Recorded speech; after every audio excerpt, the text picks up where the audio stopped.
Welcome to Esther worship channel. మరొక video ద్వారా మిమ్మల్ని కలుసుకోవడానికి దేవుడి ఇచ్చిన కృపను బట్టి, ఆయన ఇచ్చిన ఆరోగ్యాన్ని బట్టి, ఆయుష్ను బట్టి, జీవమును బట్టి, ఊపిరిని బట్టి ఆయనకు కృతజ్ఞతాస్తులు చెల్లిస్తున్నాను.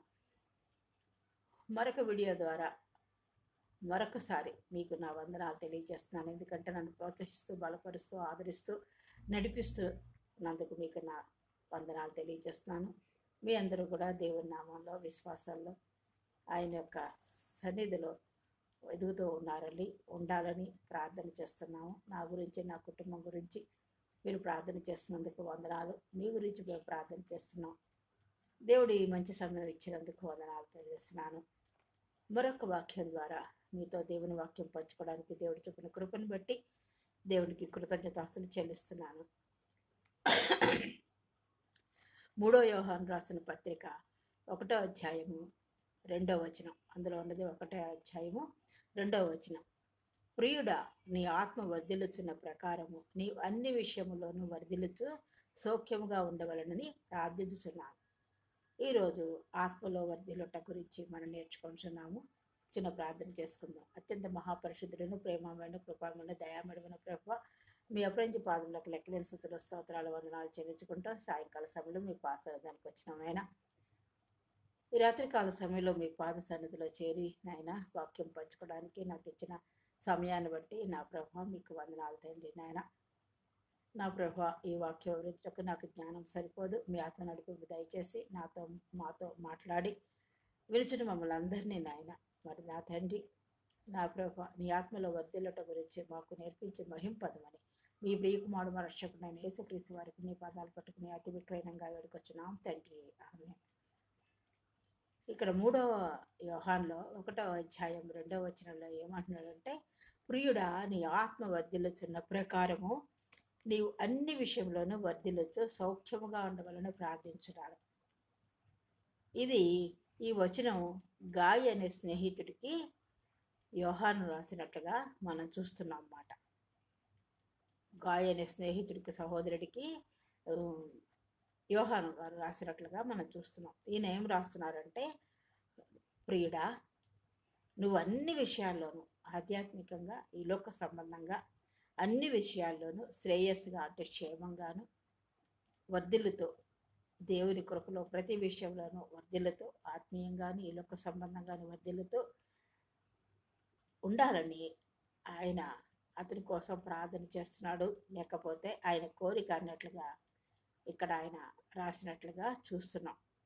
అందులో గాయ యొక్క శారీరకమైన ఆరోగ్యం మరియు క్షేమం, అతని ఆధ్యాత్మిక స్థితి, ఆధ్యాత్మికపరమైన ఆరోగ్యాన్ని గురించి పరిణితి చెందాలని, అన్ని విషయాల్లోనూ వర్ధిల్లాలని అపోస్తులుడైన యోహాను గారు ఆశిస్తున్నట్లుగా మనం చూస్తున్నాం. ఆయనకే కాదు, మనకు కూడా ఆయన చెప్తున్నారు మాట. మన ఆత్మలో వర్ధిల్లాలి. ప్రియుడా, నీ ఆత్మ వర్ధిల్లుచున్న ప్రకారము నీవు అన్ని విషయంలోనూ వర్ధిల్లుచు సౌఖ్యముగా ఉండాలంటున్నాడు. సౌఖ్యముగా ఉండాలంటే సంతోషంగా, సుఖంగా, ఏ దేనికి లోటు లేకుండా ఉండాలని ఆయన చెప్తున్నారు మాట. ఆయనకే కాదు, మనకి కూడా ఈ వాక్యము వర్తిస్తుంది.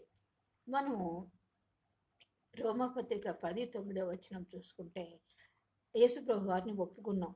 బాప్తిసం ఇచ్చే తొట్టి దగ్గర మనం ఒప్పుకున్నాం. ఏమని?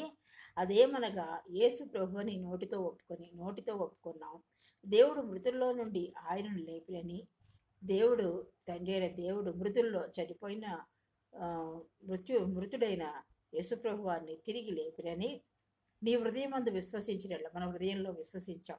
ఆయన మృతుడైపోయాడు, తిరిగి లేపాడు, తండ్రి లేచాడు, మృత్యుంజయుడయ్యాడని మనం హృదయమందు విశ్వసించినలా నీవు రక్షింపడదు. మనకి రక్షణ ఎలా వచ్చింది? ఆయన కృప ద్వారానే వచ్చింది. అది ఏమిటంటే, మనం ఆయనని యేసు ప్రభు అని నోటితో ఒప్పుకున్నాము, మృతుల్లో నుండి లేచాడని, శిలువ మరణాన్ని జయించాడని మన హృదయమందు విశ్వసించినలా నీవు రక్షింపడదు. ఇది మనం ఎవరో ఒకరి ద్వారా మనం విని ఉంటాం. కొన్నిసార్లు పరిశుద్ధ గ్రంథం ద్వారానే మనకు ఆసక్తిగా ఉన్నప్పుడు, చదువుకున్నప్పుడు, ఏదో ఒక వాక్యంతో పట్టుకున్నప్పుడు, చదువుతూ ఉన్నప్పుడు మనకి తెలుస్తుంది. ఆయన యందు మనం విశ్వసిస్తాం.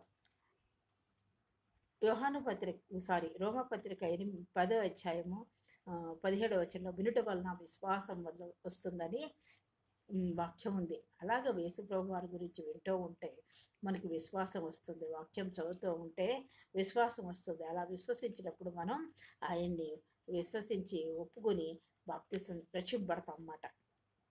రక్షింపబడతాం. కొలస్సీ 3:9-10 చూసుకుంటే, ఏలయనగా ప్రాచీన స్వభావం దాని క్రియలతో కూడా మీరు పరిధ్యజించి జ్ఞానం కలుగు నిమిత్తము దాన్ని సృష్టించిన వారి పోలిక చప్పున నూతనపరచబడుచున్న నవీన స్వభావమును ధరించుకొనుడి. ఈ పాత స్వభావాన్నంతా మనము యేసుప్రభువారిని ఒప్పుకున్న తర్వాత మనం విడిచిపెట్టి ఆ నవీన స్వభావం ధరించుకుంటాం. అందుకనే అంటున్నాడు, ఎవడైనా క్రీస్తు ఉండడలా వాడు నూతన సృష్టి అని దేవుని వాక్యం సెలవిస్తుంది. కాబట్టి పాత స్వభావం, మనలో ఉన్న పాత అన్నీ మనం తీసివేస్తాం అన్నమాట. అవి వదిలిపెట్టుకుంటూ ఉంటాం. ఒక్కసారిగా కాకపోయినా ఎప్పుడైతే ఆయన్ని మనం విశ్వసించామో ఒక్కొక్కటి మనం ఆ పాత స్వభావాన్ని విడిచిపెట్టుకుంటూ ఉంటాం. మన పాత స్వభావం ఆదికాండము 12:1 చూసుకుంటే అబ్రహాంతో దేవుడు మాట్లాడాడు మాట. ఏమని? నిన్ను గొప్ప జనముగా చేస్తాను, నిన్ను ఆశీర్వదిస్తాను, నీ నామమును గొప్ప చేయుదును, నీ ఆశీర్వాదముగా ఉంటావు అని అక్కడ వాక్యం సెలవిస్తున్నట్టుగా పాత నిబంధనలో చూస్తాం. అది అబ్రహాం నమ్మాడు, విశ్వసించాడు. ఆయన చూశాడా? లేదు, నమ్మాడు. అది నమ్మి ఆయన ఆశీర్వాదం పొందుకున్నట్టుగా చూస్తున్నాం. ఆశీర్వాదం పొందుకోవడానికి ఎంతో ఓర్పు సహనము పట్టాడనమాట. ఆత్మలోనే ఆయన ఎంతో వర్ధిల్లాడు. ఆత్మలో వర్ధిల్లుతున్న ప్రకారము ఆయన అన్ని విషయాలు సంతానంతో ఆశీర్వదింపబడ్డాడు. ధనధాన్యాలతో ఐశ్వర్యంతో సమృద్ధిగా ఆశీర్వదింపబడ్డాడు. అతని యొక్క సంపద అంతా విస్తరించింది. అతని పరిశుద్ధ గ్రంథంలో లిఖింపబడినట్టుగా మనం చూస్తున్నాం. ఈలోక సంబంధంగా ఆశీర్వదింపబడ్డాడు, పరలోక ఆత్మీయ సంబంధంగా ఆశీర్వదింపబడినట్టుగా మనం చూస్తున్నాం. అందుకే అబ్రహాము వాగ్దానము, దేవుడిచ్చిన వాగ్దానం నమ్మాడు, అది పట్టుకున్నాడు, ఆ వాగ్దానంలో నిలిచి ఉన్నాడు, అది పొందుకున్నాడు. మనకి దేవుడు ఒక వాగ్దానం ఇచ్చాడు అపొస్తలుల కార్యంలో. ఏమనంటే పరిశుద్ధాత్మని, ఆయన చనిపోయి ఆరోహణమైన తర్వాత పరిశుద్ధాత్మ అనే ఒక వాగ్దానం, పరిశుద్ధాత్మ మిమ్మల్ని ఆదరిస్తుంది, మిమ్మల్ని ఆదరిస్తుందని ఒక వాక్యం ఉంది కదా. ఆ వాగ్దానం ఇచ్చాడు దేవుడు. అది ఆ వాగ్దానం ఇచ్చాడనమాట. ఆ వాగ్దానం అపొస్తలుల కార్యాల్లో ఇచ్చిన వాగ్దానము పరిశుద్ధాత్మ మిమ్మల్ని ఆదరించును అని. కాబట్టి మన ప్రతి పరిస్థితిలో పరిశుద్ధాత్మ మనల్ని ఆదరిస్తుంది. అయితే ఈ లోకంగా దేవుడు వర్ధిల్లుట అంటే 2 విధాలుగా వర్ధిల్ల చేస్తాడనమాట. వర్ధిల్లాలి ఏంటంటే మన జీవితంలో మంచి ప్రయాణం. మనం బాప్తిసం పొందినప్పుడు కొద్దిపాటి విశ్వాసము, ఆ విశ్వాసం అనే ఆత్మ, మనం విశ్వసించిన ఆత్మలో మనం ఎదుగుతూ ఉంటాం. ఎదుగుతూ ఉన్నప్పుడు మంచి ప్రయాణం, మన పాత నడిబడిని తీసేసుకుంటాం. మన ప్రవర్తన అంతటికీ ఆయనకి అంగీకారంగా చేసుకుంటాం.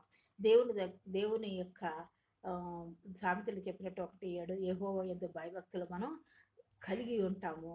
దానిలో అవి ధరించుకుని మనం ముందుకు వెడుతూ ఉంటాం. ఒక్కొక్క దానివి ఆయనకి ఆయాస్కరమైనవి మనలో ఉన్నవి మనం విడిచిపెట్టుకుంటూ ఉంటాం అన్నమాట. మంచి ప్రయాణం, మన జీవితం అంతా మంచి ప్రయాణం కలిగి ఉండాలి.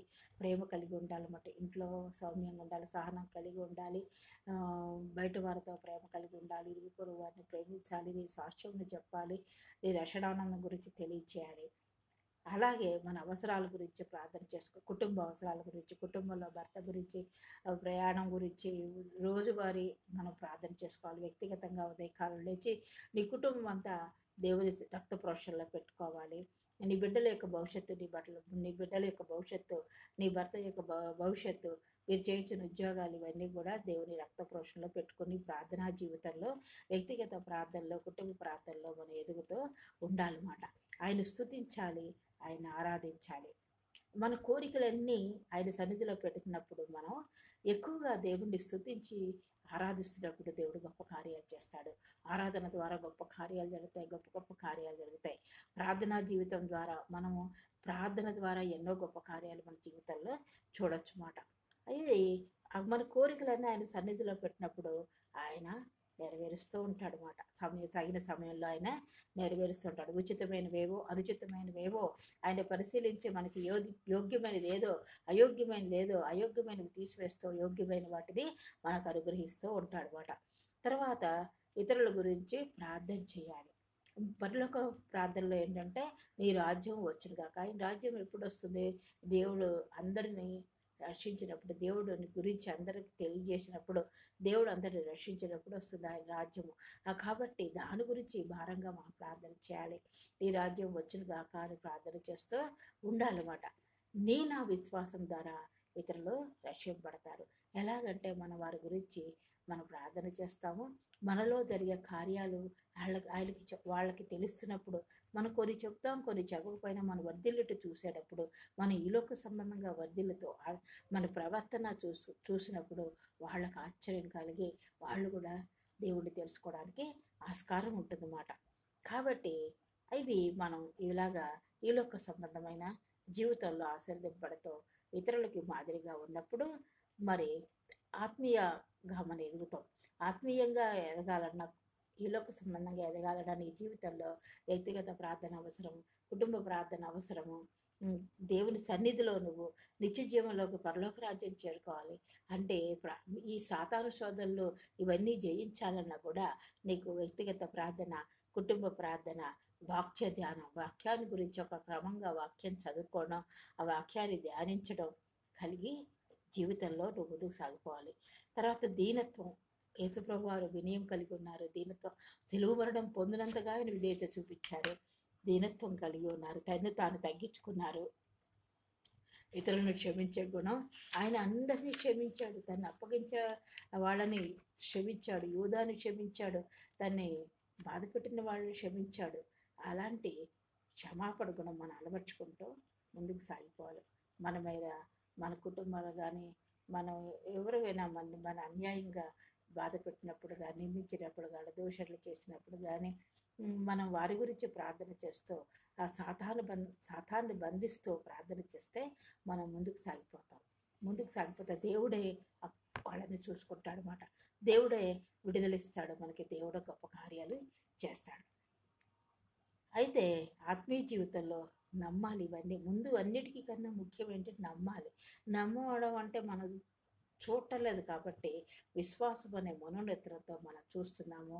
ఆయన ఆత్మీయ జీవితంలో మనం ఎలా ఎదిగిస్తాడు, విశ్వాస జీవితం ఎలా ఎదిగిస్తాడు, మన పునాది ఆత్మలో మనం ఎలా వర్ధిల్తాము, ఇవన్నీ కూడా మనము విశ్వాసంతోనే చూస్తున్నాం. కాబట్టి మనం నమ్మకం కలిగి ఉండాలి, బలమైన విశ్వాసం కలిగి ఉండాలి, ప్రేమ కలిగి ఉండాలి. ప్రేమ అనేక తప్పిదాలను దాచిపెడుతుందంట, ప్రేమ దోషాలను కప్పుతుంది. కాబట్టి ఆయన ప్రేమలో మన ప్రేమ సరిపోదు, క్రీస్తు ప్రేమ మనం కలిగి ముందుకు సాగిపోవాలి. ఆత్మఫలాలు కలిగి ఉండాలి. తర్వాత నిన్ను వలె నీ పొరుగు వారిని మన ఇరుగు పొరుగును ప్రేమించాలి. వారి గురించి ప్రార్థన చేయాలి. మన ఆధ్యాత్మిక ఆరోగ్యం గురించి, ఇతరుల ఆధ్యాత్మిక ఆరోగ్యం గురించి మనం ప్రార్థన చేయాలి. మన నిరీక్షణ ఏంటంటే నిత్య జీవం. ఆ నిత్య జీవం గురించి మన ప్రయాసపడుతున్నాము. మన జీవితకాల పర్యంతము మనము నమ్మకంగా, విశ్వాసంగా ముందుకు పోయి ఆ పరలోక రాజ్యంలో మనకు వచ్చే నిత్య జీవం గురించి మనం ముందుకు సాగిపోవాలి.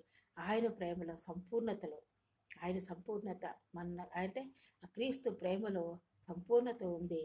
మనం జీవితకాల పర్యంతము నేర్చుకుంటూనే ఉండాలి. ఆయన రాజ్యం గురించి మనం ప్రార్థన చేయాలి. దేశంలో, ప్రపంచంలో అనేక పరిస్థితులు, భూకంపాలు, ప్రకృతి వైపరీత్యాలు, వరదలు, తుఫాన్లు, ఎన్నో యాక్సిడెంట్లు ఇవన్నీ జరుగుతున్నాయి. సాతాను ఎంతగానో శోధిస్తున్నాడు. కాబట్టి ఇవన్నీ క్రీస్తు రక్తంలో బంధించి మనం భారత ప్రార్థన పరిచర్య గొప్పది. ప్రార్థన చేయాలి అందరి గురించి, దేశం గురించి, ప్రపంచాల గురించి, రాష్ట్రాల అన్నిటి గురించి మనం అన్ని పరిస్థితుల గురించి ప్రార్థన చేయాలి. ఆర్థిక పరిస్థితుల గురించి, కుటుంబ ఆర్థిక పరిస్థితుల గురించి, మరి దేశ ఆర్థిక పరిస్థితుల గురించి, అన్నిటి గురించి ప్రార్థన చేయాలి. మరి ఏ విషయంలోనూ మనము అంటే క్రీస్తు మనకు ఉన్నాడు అన్న ధైర్యంతో మనం ప్రతి పరిస్థితిని ఎదుర్కోవడానికి ఆత్మలో వర్ధిల్లాలి. అందుకే అంటున్నాడు ఇక్కడ, ప్రియుడా నీ ఆత్మ వర్ధిల్లుచున్న ప్రకారం మన ఆత్మకు విశ్వాసము విశ్వసించి యేసుప్రభుని అది కొద్దిపాటి విశ్వాసము. అలా ఏది పౌలు గారు అంటారు చూడండి, పాలు తాగే ఈజీలో లేదా చిన్నపిల్లలకు మనం పాలు ఇస్తాము, ఆ పాలు ఇచ్చే అనుభవంలోనే మనం ప్రభువుని తెలుసుకున్నాము. మరి ఇప్పుడు అన్ని కూరలు తింటూ ఎదుగుతూ ఉన్నాము. మరి బలమైన ఆహారం తింటున్నాము. అలాగే వాక్యం కూడా బలమైన ఆహారం తింటున్నాము. మరి ఆత్మలో బలంగా మనము ఎదగాలన్నమాట. ఆత్మ ఫలాలు వరాలు పొందుకోవాలి. ప్రార్థనాపరులుగా మనం ఉండాలి. అదే ఆయన రాజ్యం గురించి మనం ప్రార్థన చేయాలి. అదే దేవుడి యొక్క వాంఛ, దేవుడి చిత్తము. ప్రియుడా, నీ ఆత్మవర్ధిలో చెందిన ప్రకారం నీవు అన్ని విషయంలోనూ వర్ధిల్లాలి. ఎప్పుడు స్తుతి స్తోత్రాలు ఉండాలి. ఎబ్రీ పత్రికలో ఉన్నప్పుడు జీవఫలాలు ఆయనకు అర్పించాలి. అటువంటి ఆత్మలో వర్ధిల్లుతో మనం ముందుకు సాగిపోవాలని కోరుతూ ఈ వాక్యాన్ని నేను ముగిస్తున్నాను. దేవుడు మిమ్మల్ని అందరినీ దీవించుగాక. ప్రార్థన చేసుకుందాం.